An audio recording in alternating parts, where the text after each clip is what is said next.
सितारे बोले हम देंगे साथ तुम्हारा, मगर अफसोस सुबह हुई तो सितारों ने भी साथ छोड़ा।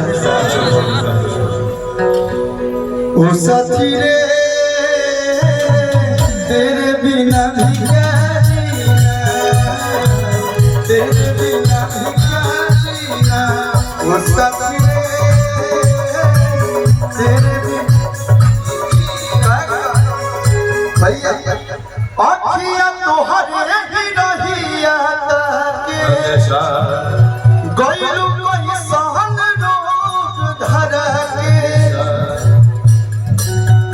ई मिलन वाला मन तड़पे छन छन, दिल हमार लागे कहीं ना। ओ साथी रे तेरे बिना भी क्या जीना, तेरे बिना भी क्या। ओ साथी रे आपके बिना वाकई भोजपुरी आपके बिना अधूरी है। एक बार जोरदार ताली बजा दिए लोग। इनकर चलिया बहुत मनमाना है बाबू, मत बोलो बड़का घराना है। चौबे जी के पतोहिया दिया सुनना है पड़ता नहीं लजात नहीं के रोवे सब लोग के सीढ़ी देख के और रोवे सानिध्य में रोवे मार्गदर्शन में हमनी के आगे बहुत तरीसन आई प्यार या आशीर्वाद कलुआ के पीठ पर रही तो जवानी त आइए गेल बा।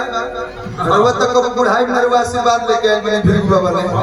मतलब हम जब 8 साल के रही तब यहाँ के ऐसे ही देखले बनी, आज हम 25 26 27 साल में बनी तो बड़ो ऐसे नहीं बनी। तो बुढ़ारी तक हमनी के ऐसे ही जगजगा कहल गला हाथ रह आशीर्वाद बन।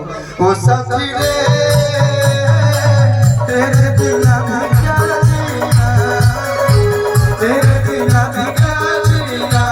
ओ साथी रे तेरे बिना भी क्या जीना, तेरे बिना भी क्या जीना।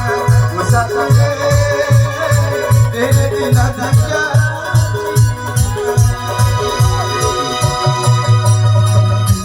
चलिए बहुत बहुत धन्यवाद।